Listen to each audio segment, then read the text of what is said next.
Entonces, como veníamos hablando la semana pasada, vamos a seguir hablando acerca de la salida de Egipto.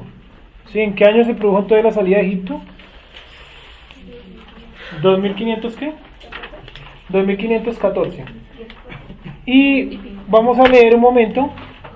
Aquí está incluso la cuenta ya hecha, pero vamos a leerlo. Primera de Reyes 6.1, para que ubiquemos ahí una cosa interesante. Con solamente un versículo podemos sacar varias fechas si tenemos ubicado la cronología desde el principio. Entonces, como vamos bien en la cronología, en el año 2514 la salida de Egipto, pues este versículo nos va a ayudar a encontrar otras dos fechas. A ver, Wendy, ¿cómo dice? Primera de Reyes 6.1, por favor. En el año 480, después que los hijos de Israel salieron de Egipto, el cuarto año del principio del reino de Salomón sobre Israel, en el mes de Sif, que es el mes segundo, comenzó él a edificar la casa de Hashem. Listo. ¿En qué año de su reinado? 480. No. En el año cuarto de su reinado. 480 años después del año 2514, que es la salida de Egipto. Entonces tomamos el 2514, que está aquí. Entonces 2514, usted le suma 480 y le va a dar 2994. Ese es el año en el que se inició la construcción del templo. Ahí lo dice, ¿sí o no? Vuelve a leerlo, por favor. En el año 480, después que los hijos de Israel salieron de Egipto, el cuarto año del principio del reino de Salomón sobre Israel, en el mes de Sif, que es el mes segundo, comenzó él a edificar la casa de Hashem. Listo. Entonces, en el año 2994 empezó la construcción del templo. Quiere decir que el reinado de Salomón inició en el año 2990, porque dice que ya llevaba 4 años en el poder cuando empezó su construcción. Con un solo versículo, pues ahí cuadramos otras fechas del futuro que no hemos llegado todavía hasta allá. Y tenemos entonces el mapa. El mapa no tiene los nombres de los puntos, tiene simplemente los números. Entonces yo les voy a ir diciendo 1, 2, 3, ustedes le van escribiendo por detrás, o los escribo acá al frente, como quieran. Vamos a escribir hoy del 1 al 4, ¿vale? Del 1 al 4. Y para eso vamos a Números capítulo 33, por favor.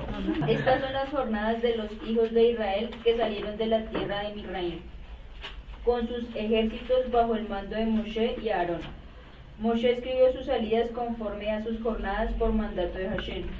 Estas pues son sus jornadas con arreglo a sus salidas. Bueno, alguien que por favor tenga a la mano la versión TLA en la lenguaje actual, sí. Que esa Biblia ayuda muchísimo a entender como en nuestro lenguaje español latín. Los israelitas salieron triunfalmente de Egipto, ante la mirada de todos los egipcios.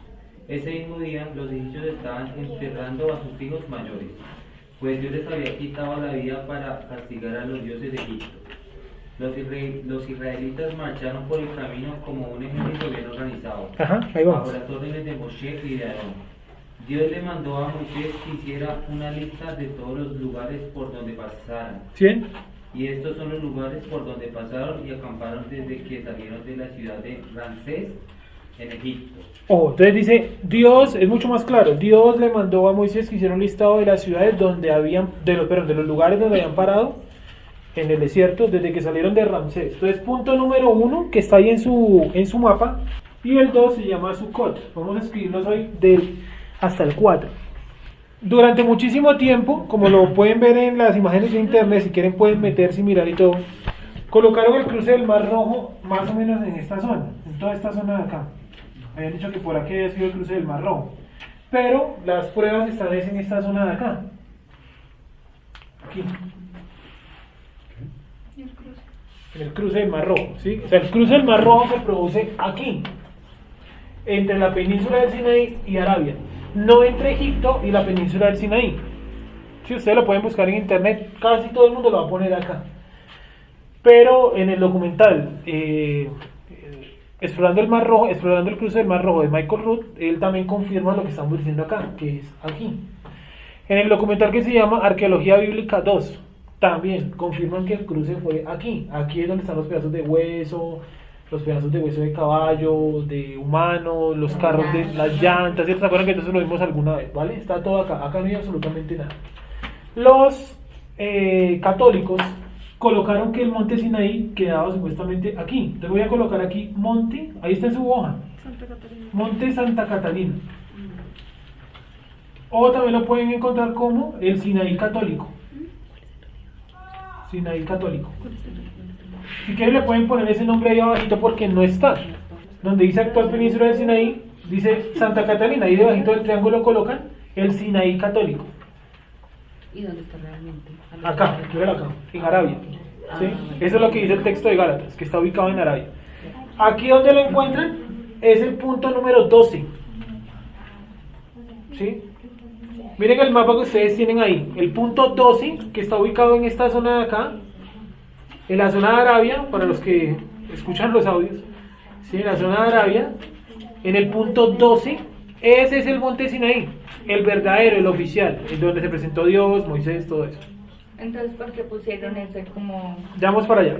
Resulta y pasa que la mujer no me acuerdo si era de Calígula, realmente no me acuerdo, de Nerón. Dime. Eso lo estoy haciendo como en la idea Arabia, ¿por qué no se está todo...? ¿Quemado y eso? Sí, usted no se puede entrar ni nada de eso porque... Está todo cercado. Ya vamos para allá, que ese es el tema de la otra semana, pero bueno. Ya vamos hacia allá, ¿sí? Ustedes lo pueden ver, si quieren de eso, colocan en Google Maps, Monte Sinaí, buscan, y él le bota las imágenes del verdadero. Está todo cercado hoy en día por la policía de Arabia Saudita. Es un sitio considerado como patrimonio de Arabia, no de la humanidad, entonces ellos lo administran a su antojo. Ese monte tiene una curiosidad, es que la tierra del monte está chamuscada, o sea, algo la quemó, casualmente, ¿no? La presencia divina, hoy. Y alrededor, donde hay unos altares hechos por hebreos, por los símbolos que tienen las piedras, están todos encercados por malla policial. Y ahí nadie se puede acercar, ni grabar, ni tomar fotos. Todo lo que se ha grabado ha sido pues por gente que se meta ya arriesgadamente a tomar fotos y eso. Sí, gente, no sé, no encuentro la palabra, osados, no sé, ¿sí? Sigamos. Entonces de eso es más o menos lo que está hablando pues Jenny, pero eso lo vamos a ver en imágenes y todo. Entonces, estamos acá. No, estamos hablando de esto. Entonces, la esposa, no me acuerdo si de Calígula o de Nerón, le encargó a un judío que por favor hiciera como una especie de recuento histórico de toda la historia judía. Ese judío encargado fue Flavio Josefo.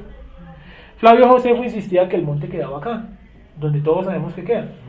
Pero ella decía, no, nosotros acá no nos vamos a meter porque eso es un desierto terrible. Entonces ella fue y señaló el primer monte que encontró en el Sinaí, en la península del Sinaí. Y ese monte Santa Catalina, ustedes lo pueden buscar hoy en día, funcionó durante 5 siglos como un convento, monasterio más bien, donde ahí reclutaban y metían a católicos durante mucho tiempo, para formarlos como curas, etc. Al día de hoy la montaña está desocupada, pero sigue siendo un punto turístico, ¿sí? Sin embargo, este no es el Monte Real. El Monte Real está ubicado acá, ¿vale? Punto 12 de su hoja, punto 12 de su hoja. Incluso tiene un triángulo. Entonces, punto número 1. Ramsés. En el mapa también incluye lo que vimos la semana pasada, el camino de los filisteos. Y el mar de la parte norte, ahí está el nombre, mar Mediterráneo. A números 33.1. Ahora sí vamos a leer. Leamos por favor, Wendy, del 1 hasta el 3. Estas son las jornadas de los hijos de Israel que salieron de la tierra de Egipto, con sus ejércitos bajo el mando de Moshe y Aarón. Moshe escribió sus salidas conforme a sus jornadas por mandato de Hashem. Estas, pues, son sus jornadas con arreglo a sus salidas. De Ramesés salieron en el mes primero, a los 15 días del mes primero. El segundo día de la Pascua salieron los hijos de Israel con mano poderosa, a vista de todos los egipcios. Léelo por favor, 33.3. Entonces, primer punto. Dale. De Ramesés salieron en el mes primero, a los 15 días del mes primero. El segundo día de la Pascua salieron los hijos de Israel con mano poderosa, a vista de todos los egipcios. ¿Sigo? Sigue.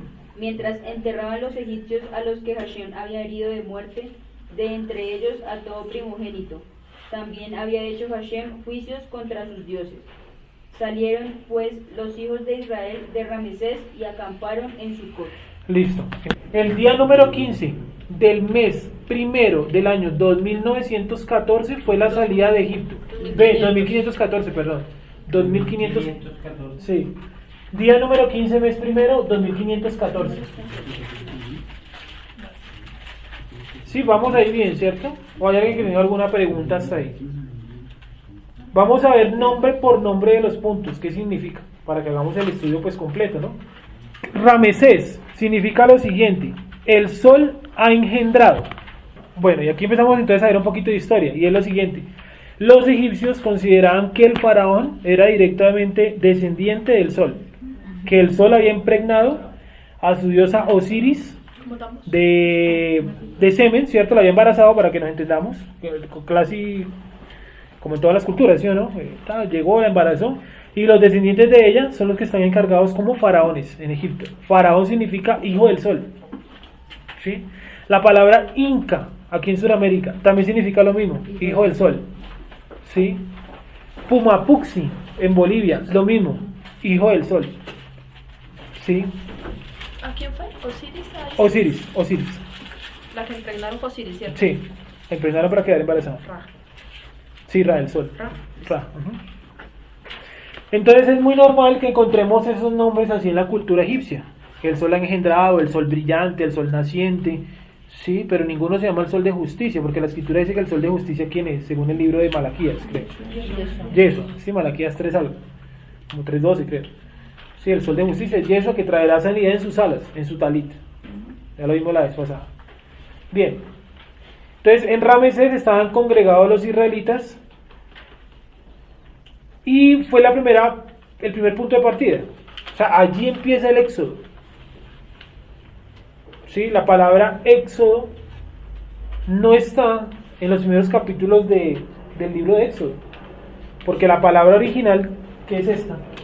Ustedes la saben, Shemot. ¿Qué significa? Nombres.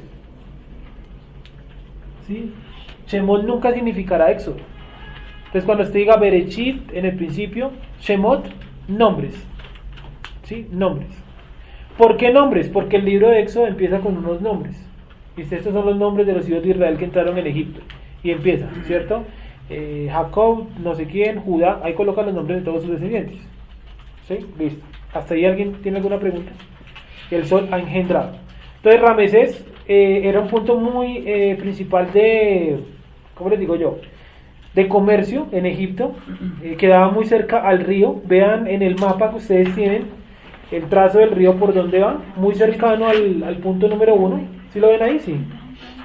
Está muy cerca al río y esa es una zona de exportación. ¿Cómo funcionaba en Egipto la cuestión? Tenían 3 momentos en el año. El momento del río normal, ¿sí?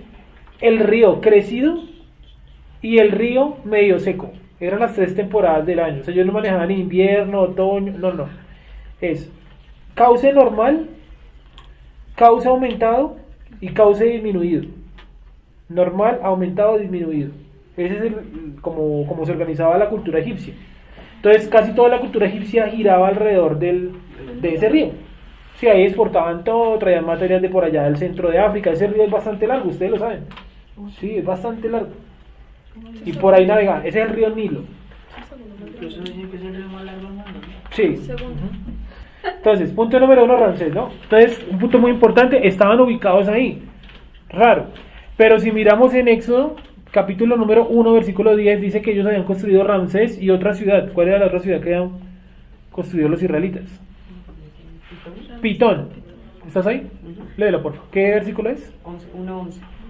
Éxodo 1:11. Espérame un segundito. Dale, Éxodo 1:11. Entonces pusieron sobre ellos comisarios de tributos que los molestasen con sus cargas y edificaron para Paró las ciudades de almacenaje, Pitón y Ramesés. Sí, de almacenaje, o sea, puntos comerciales muy grandes. ¿Hasta ahí está todo claro? Sí. Vamos al punto número 2, Sucot. Sucot.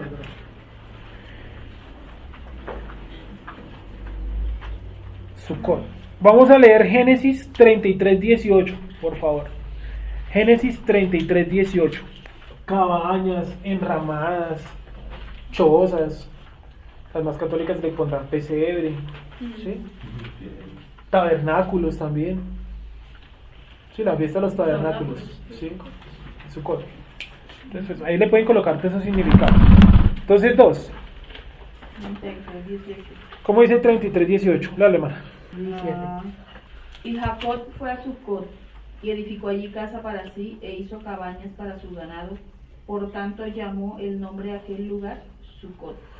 Sucot. Y ahora vamos a Primera de Reyes 7:46, por favor. Primera de Reyes 7:46. Sí, lee, por favor. Todo lo hizo fundir el rey en la llanura del Jordán, en tierra arcillosa, entre Sucot y Zaretán. Bueno, resulta y pasa que la palabra o el nombre Sucot parece que era un nombre muy común para puntos geográficos o ciudades. Esta está ubicada en el valle de Zaretán. Dice ahí, ¿cierto? Entre el valle, entre Zaretán y ¿qué? Y Sucot. Y Sucot. No, vuelve a leer el pedazo, discúlpame. Todo lo hizo fundir el rey en la llanura del Jordán, en tierra arcillosa, entre Sucot y Zaretán. Eso, está ubicada en la llanura del Jordán. Pero la otra está ubicada en Siquem, que es otro punto lejano de ahí. O sea, ¿para qué les muestro esto? Para que usted cuando lea Sucot no se pregunte por qué hay una ciudad en Egipto que lleva un nombre hebreo. Es que le colocaban como ese nombre a muchos puntos diferentes. Incluso usted lo puede colocar, creo que en la aplicación sale. Usted le puede dar el nombre Sucot, que yo creo que lo vi aquí. Esperen a ver.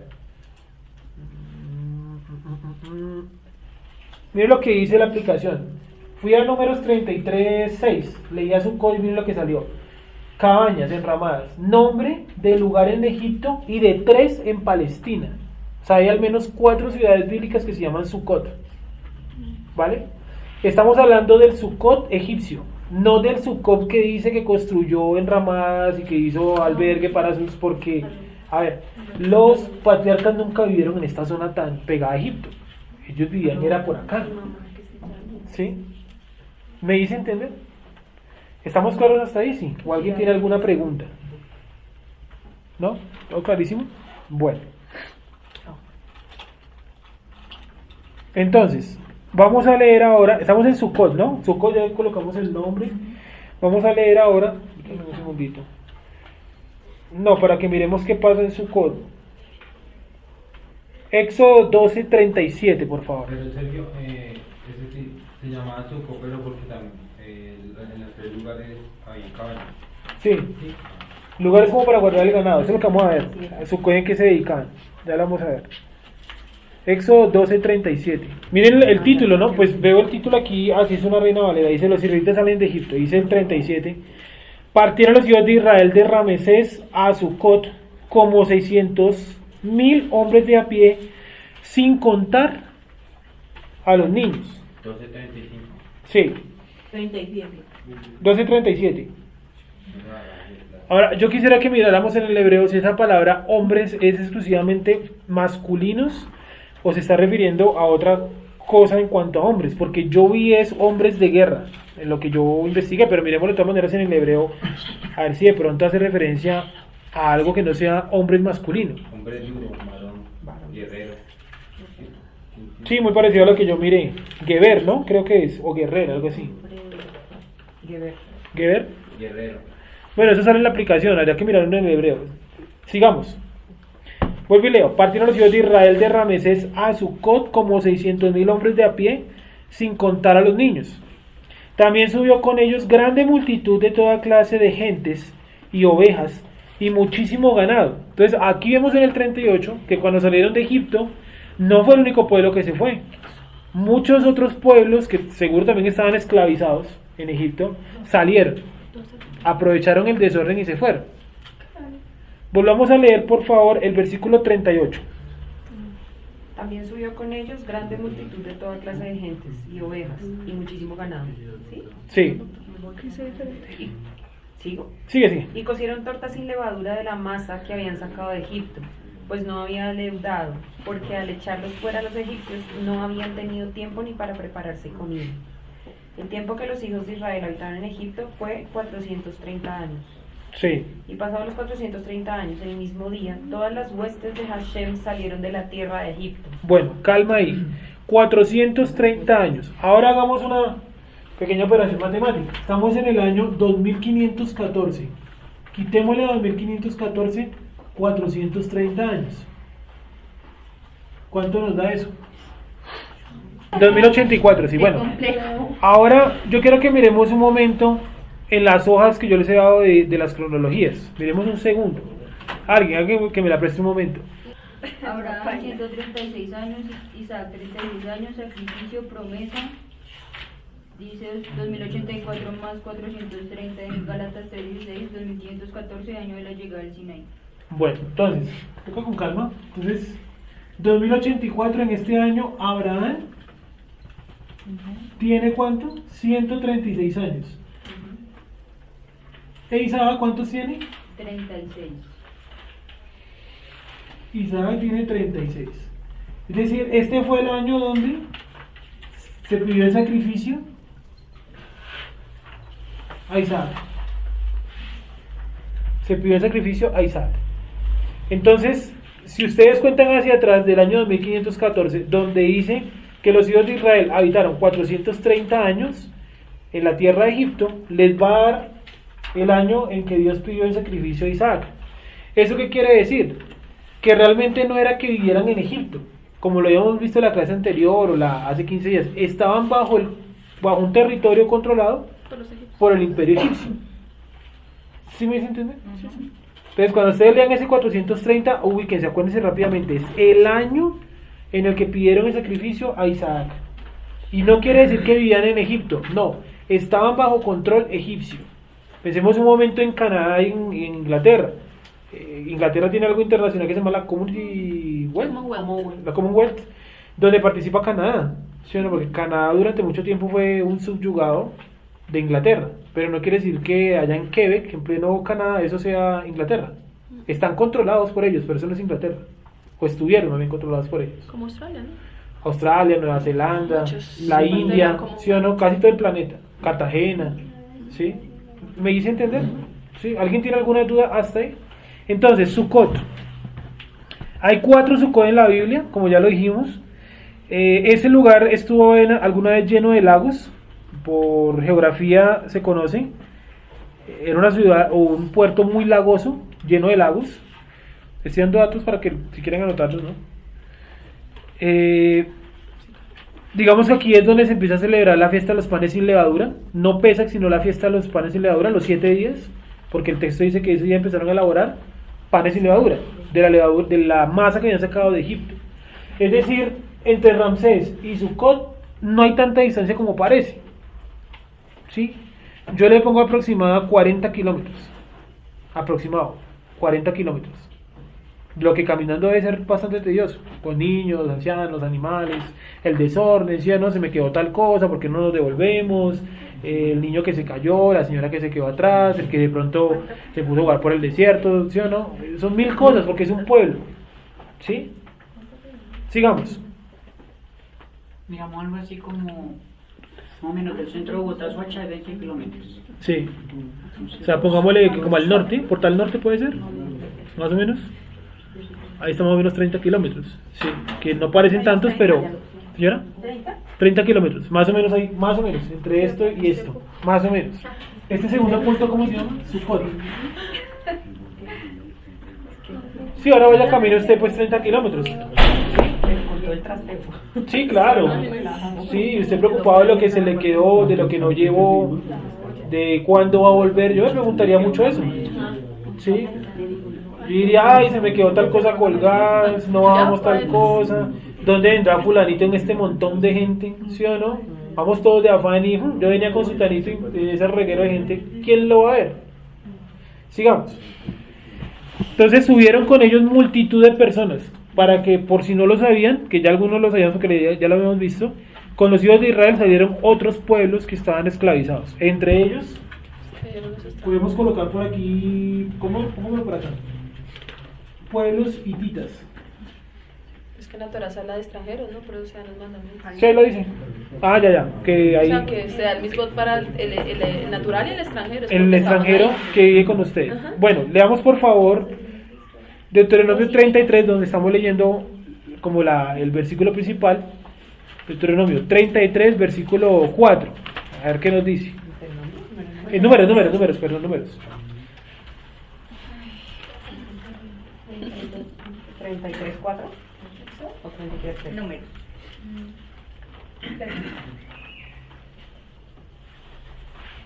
Así. Veamos desde el 4.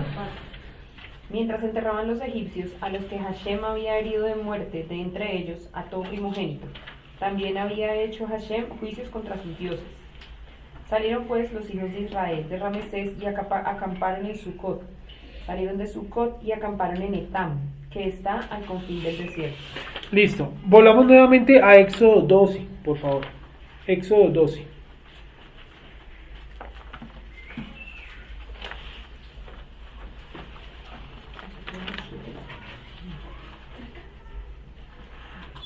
Esperen un segundito. Tuvo el rito de año completo. Esperen un segundo. Para no seguir el pueblo. Llegó y se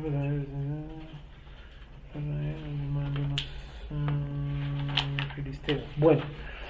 Ahora ubiquémonos. Ahí estamos en Éxodo, ¿cierto? Éxodo 13, 17, por favor. Ahí nomás adelantico. Éxodo 13, 17. Éxodo 13, 17. Entonces, ahí están todavía parados en Sucot, ¿vale? Están parados en Sucot. Y miren lo que viene a decir la Torá. ¿Estamos ahí, sí? Dice, léelo, por favor. Y luego que paró dejó ir al pueblo, el Eterno no los llevó por el camino de la tierra de los filisteos que estaba cerca, porque dijo el Eterno, para que no se arrepienta el pueblo cuando vea la guerra y se vuelva a Egipto. Ya. Te lo doy un segundito, gracias. Entonces ustedes pueden ver en el mapa que está el punto número 2, es el punto más cercano de todo el mapa a lo que se llama Camino de los Filisteos. ¿Sí lo ven ahí? Sí. Acá, punto número 2 es el más cercano al Camino de los Filisteos. Por lo tanto, usted hubiera llegado a Sucot y yo también, y hubiéramos dicho, no, pues ya que estamos cerquita, cogemos por la ruta de los Filisteos y llegamos rápido a Canaán. Se supone que para allá vamos. ¿Sí? Pero no, dice que Dios, ya lo vimos la semana pasada, los metió por otro camino porque no quería que se enfrentaran con la guerra. ¿Cuál era la guerra? Los gigantes filisteos en una guerra contra el imperio egipcio. Una guerra terrible que llevaba más de 20 años. ¿Sí? Entre los que también estaban los hititas, bueno, era una mezcla de todos contra los egipcios. Y los egipcios terminaron ganando esa guerra. Sigamos. Ahora, Sofía, por favor, ahí mismo en Éxodo 13, lee por favor el 17 hasta el 20. Y luego que paró dejó ir al pueblo, el Eterno no los llevó por el camino de la tierra de los filisteos, que estaba cerca, porque dijo el Eterno, para que no se arrepienta el pueblo cuando vea la guerra y se vuelva a Egipto. Mas hizo Dios que el pueblo rodease por el camino del desierto del Mar Rojo, y subieron los hijos de Israel de Egipto armados. Tomó también consigo Moshe los huesos de José, el cual había juramentado a los hijos de Israel, diciendo, el Eterno ciertamente os visitará, y haréis subir mis huesos de aquí con vosotros. Y partieron de Sucot y acamparon en Etán, a la entrada del desierto. Y ya, ¿tal vez? Ahí termina, ¿cierto? Y mira lo que dice, lee el 21 nomás, gracias. Y Hashem iba delante de ellos de día en una columna de nube para guiarlos por el camino, y de noche en una columna de fuego para alumbrarles, a fin de que anduviesen de día y de noche. Entonces, Etam realmente no se llama Etam, se llama Aten o Aten. Y ese nombre significa, ya les digo, lugar de aves.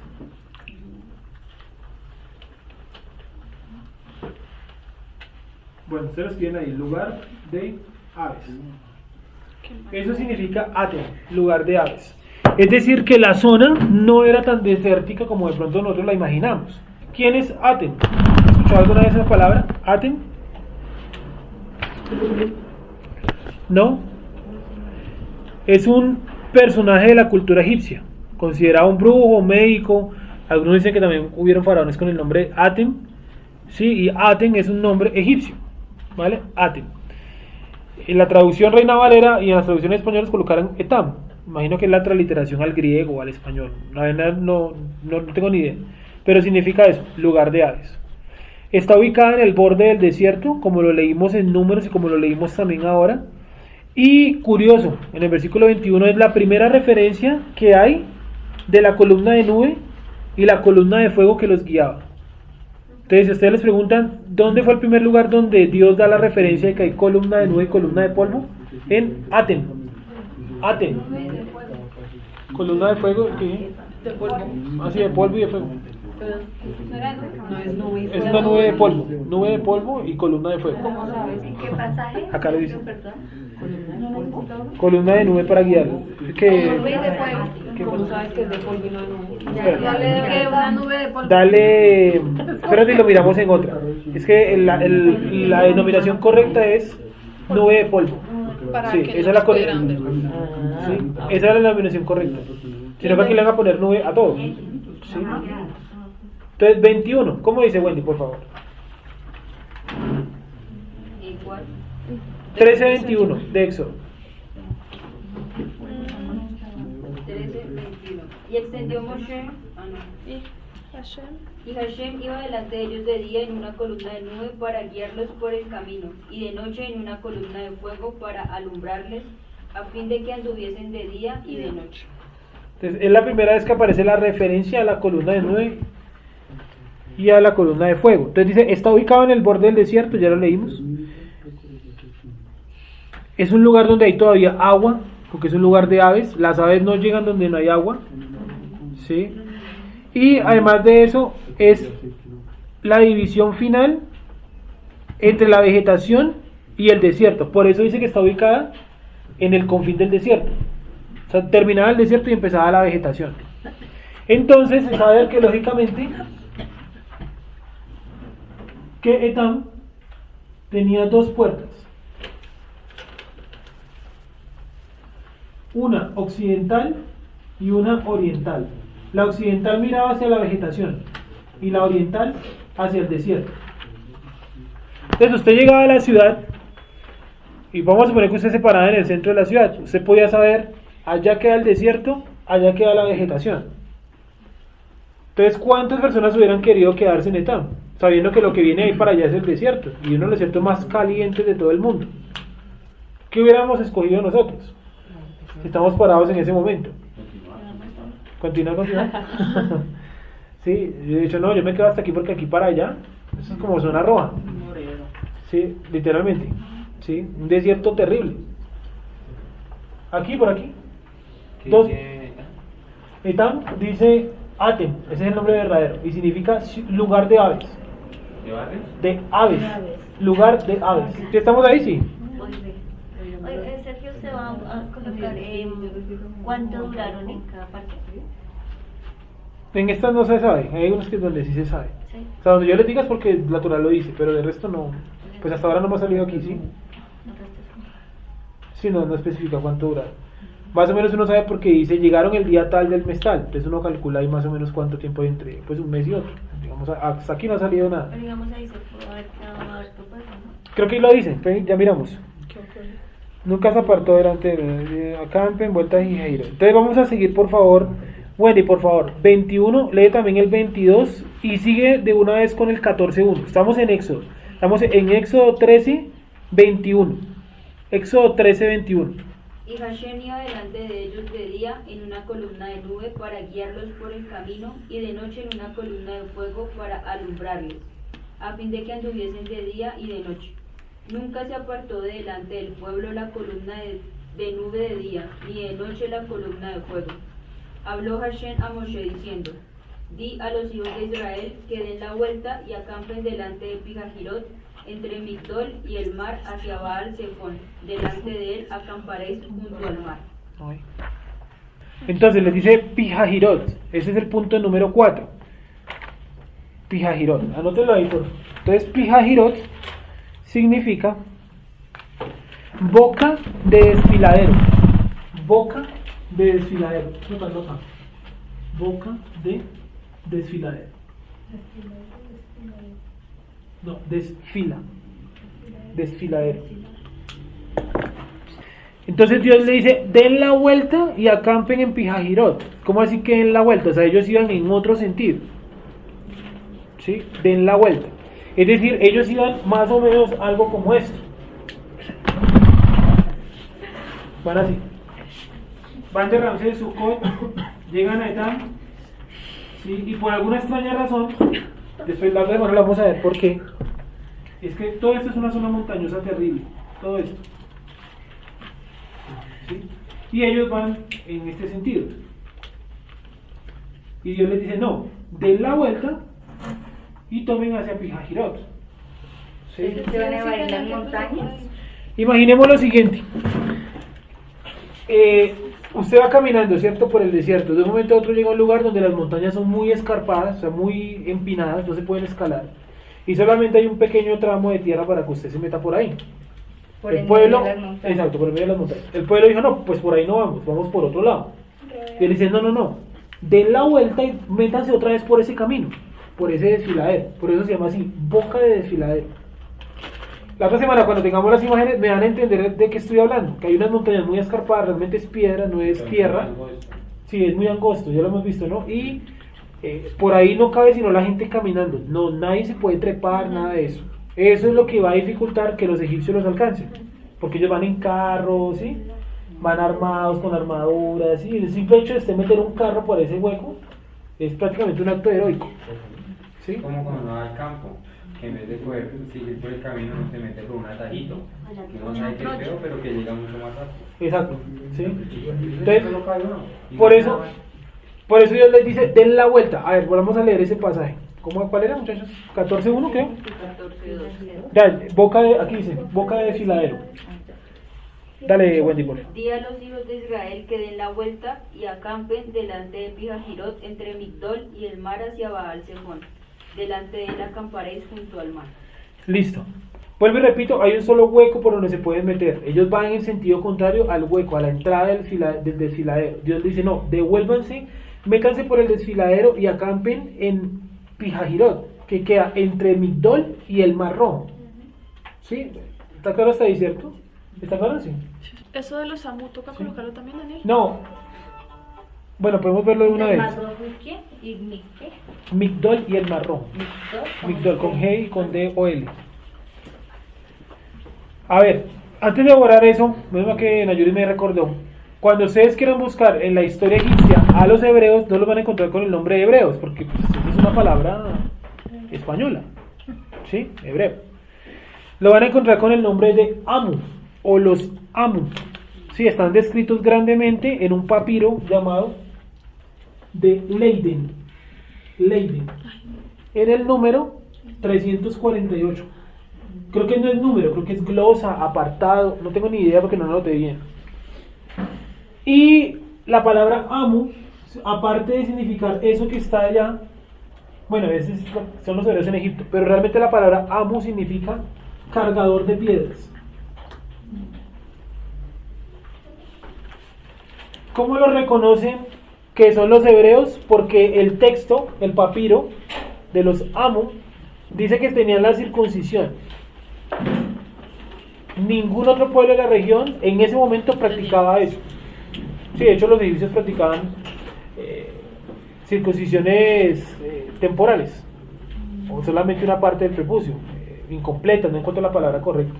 ¿Sí? Anoten y lo buscan, ¿vale? Y este papiro narra que los Amu llegaron siendo solamente una familia y después se convirtieron allá dentro en Egipto en una nación.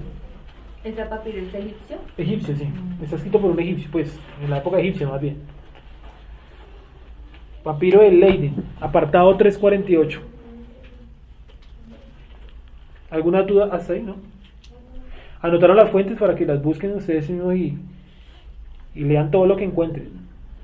Sí, en internet hay mucho, yo tampoco lo leo todo, no alcanzaría aquí a dictarlo todo, a decirlo todo. Interesante que la palabra Amu significa cargador de piedras y que Éxodo diga que ellos construyeron ciudades de almacenamiento. Sí, ciudades de almacenamiento. Vamos a ver esa parte de Pijahirot y ahí terminamos, ¿vale? Éxodo 14:2, creo. Sí, léalo por favor. Entonces, ojo. Dice así: di a los hijos de Israel que den la vuelta, ¿cierto? Y acampen delante de Pijahirot entre Migdol y el mar, hacia Baal Zephón. Entonces, que acampen delante de Pijahirot entre Migdol, esta parte de aquí se llama Migdol, como el borde de la montaña, y aquí en la orilla, Pijahirot. Y esta zona de acá, este sería el Mar Rojo. Y esto sería acá, llamado Baal Zephón. Conclusión. Salen de Etam, van cogiendo otro camino porque no se quieren meter por ese desfiladero. Dios les dice no, cojan por el desfiladero. Se meten por el desfiladero.